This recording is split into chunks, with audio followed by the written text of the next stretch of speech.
नमस्कार, मैं डॉक्टर ज्ञान प्रकाश वर्तमान समय में कंकड़बाग पटना में प्रैक्टिस कर रहा हूँ। आज हम लोग इडिमा के बारे में बात करेंगे। इडिमा हिंदी शब्द सूजन का इंग्लिश पर्यायवाची है। सूजन का मतलब है शरीर के अंगों में एक्स्ट्रा फ्लूइड का जमा हो जाना। सामान्यतः यह पैर के पंजों पे दिखता है, हाथ में दिखता है या चेहरे के आँख के चारों ओर दिखता है। सूजन कई कारणों से होते हैं। कभी कभी बगैर किसी ऑब्वियस रीजन का भी सूजन आता है, जो कि अपने आप एक दिनों में समाप्त हो जाता है। सूजन का पता कैसे चलता है? जब हम अपने अंगों को देखते हैं और वो पहले की तरह पहले से थोड़ा बड़ा दिखता है, स्किन टाइट दिखती है, पैर के पंजे भारी लगने लगते हैं, या जब हम इन अंगों को अंगुली से दबा के देखते हैं तो वहाँ एक गड्ढा पड़ा रह जाता है। तो ये सब इस बात को इंडिकेट करता है कि शरीर में सूजन की मात्रा है। पहला कारण है ग्रेविटी। अगर हम ज़्यादा समय तक खड़े रहते हैं तो ग्रेविटी की वजह से जो शरीर के पानी का जमाव जो है वो नीचे के अंगों में पाया जाता है, और जैसे ही हम लेटते हैं तो सूजन का अंत हो जाता है। दूसरा कारण की बात करें तो प्रेगनेंसी जैसे ही एडवांस अवस्था में पहुंचती है तो बच्चेदानी का साइज बड़ा होते जाता है, जिसकी वजह से जो वेन्स होती हैं उस पर दबाव पड़ता है और पैरों में सूजन आती है। ये एक सामान्य लक्षण है और इसमें शरीर को कहीं से कोई खतरा नहीं आता है। लेकिन प्रेगनेंसी में भी अगर सूजन आती है तो हम लोगों को कम से कम पेशाब में प्रोटीन की जांच जरूर कर लेनी चाहिए, क्योंकि प्रेगनेंसी की कुछ बीमारियों में पेशाब से प्रोटीन क्षमता है, जो कि चिंताजनक हो सकती है अगर समय पे उसका इलाज ना करें।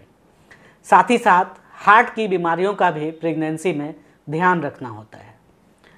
अगर किसी भी प्रेग्नेंट लेडी को सूजन आता है तो हमें जल्द से जल्द डॉक्टर से संपर्क कर लेना चाहिए। शरीर का जो सामान्य लक्षण है उसमें क्या होता है कि हार्ट से जो ब्लड है वो बाकी अंगों में आर्टरी के द्वारा जाती है और वेन के द्वारा वापस आती है। तो वेन्स में कई जगह वाल्व लगे होते हैं जो कि पानी को, ब्लड को पीछे जाने से रोकते हैं। अगर इन वाल्व्स में किसी तरह की डिफेक्ट आ जाती है तो शरीर में सूजन उत्पन्न हो जाती है। इन सब के अलावे अगर हृदय की बीमारी हो, हृदय ठीक से पंप नहीं कर रहा हो, तब भी शरीर में पानी जमा हो जाती है।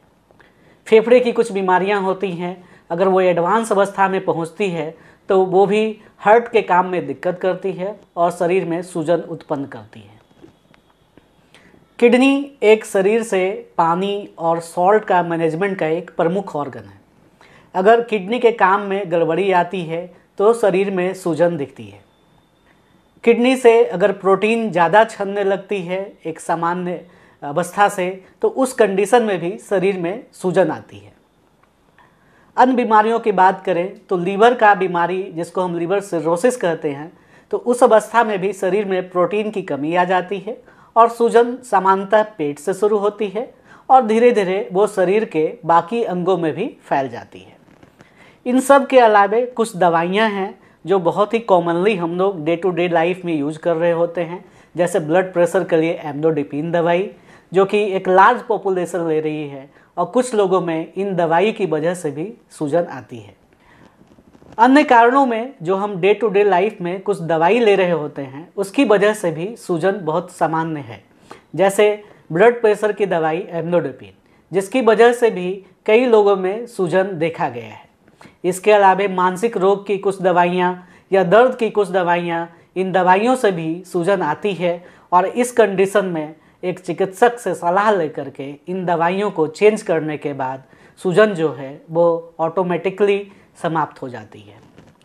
अन्य कारणों में भारत में खासकर पुअर न्यूट्रिशन, हमारे काफ़ी सारे बच्चे जो हैं वो प्रोटीन एनर्जी माल न्यूट्रिशन के शिकार हैं, और ऐसे कंडीशन में सूजन आता है। अगर किसी व्यक्ति में हीमोग्लोबिन की बहुत कमी हो जाती है और प्रोटीन का क्षय हो जाता है तो वैसे कंडीशन में भी सूजन उत्पन्न हो जाती है। कुछ उम्र दराज लोगों में अगर बहुत ज़्यादा नमक ले रहे हों, पानी ज़्यादा मात्रा में ले रहे हों, तो कभी इन वजहों से भी सूजन आ जाती है। अन्य कारणों में एलर्जी, थायराइड की समस्या जो कि बहुत आसानी से ठीक की जा सकती है, सूजन का एक प्रमुख कारण है। ये सब जनरलाइज सूजन की कारणें हुई। कुछ लोकल कारण, जैसे भारत में फाइलेरिया बहुत ही कॉमन है, जो किसी एक पार्टिकुलर अंग में सूजन रहता है। चोट की वजह से सूजन आ सकती है, जॉइंट के दर्द की वजह से, जॉइंट में डैमेज की वजह से सूजन आ सकती है। तो इस कंडीशन में हम लोगों को जिस वजह से सूजन आई है उस वजह का अगर इलाज करते हैं तो सूजन से निजात पाया जा सकता है। अब हम सूजन के उत्पन्न होने पे क्या करें उसके बारे में बात करें।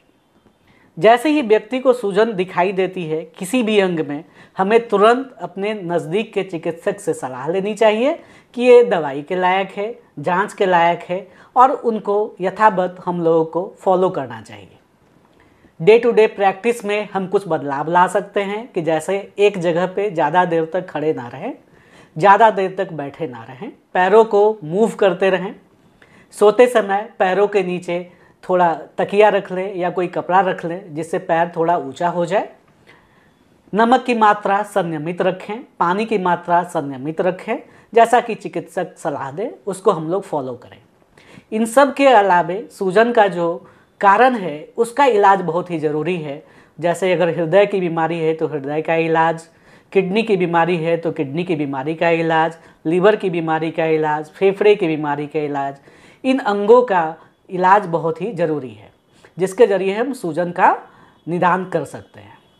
सूजन कम करने की एक कॉमन मेडिसिन होती है जिसको हम लोग वाटर पिल भी कहते हैं, जो मार्केट में लेसिक्स, डाइटर इन नामों से भी उपलब्ध है। लेकिन इन दवाइयों का सेवन हमेशा डॉक्टर की सलाह से ही करनी चाहिए, क्योंकि अगर सपोज कीजिए कि हमको थायराइड की वजह से सूजन आ रही है और हम इन मेडिकेशन का सेवन करेंगे तो उसके साइड इफ़ेक्ट से कभी कभी एक कंडीशन जानलेवा भी साबित हो सकती है। 3 दवाइयों की जानकारी तो अच्छी बात है, लेकिन दवाइयों का सेवन जो है हमेशा डॉक्टर की निगरानी में और उनके सलाह से ही करनी चाहिए। धन्यवाद।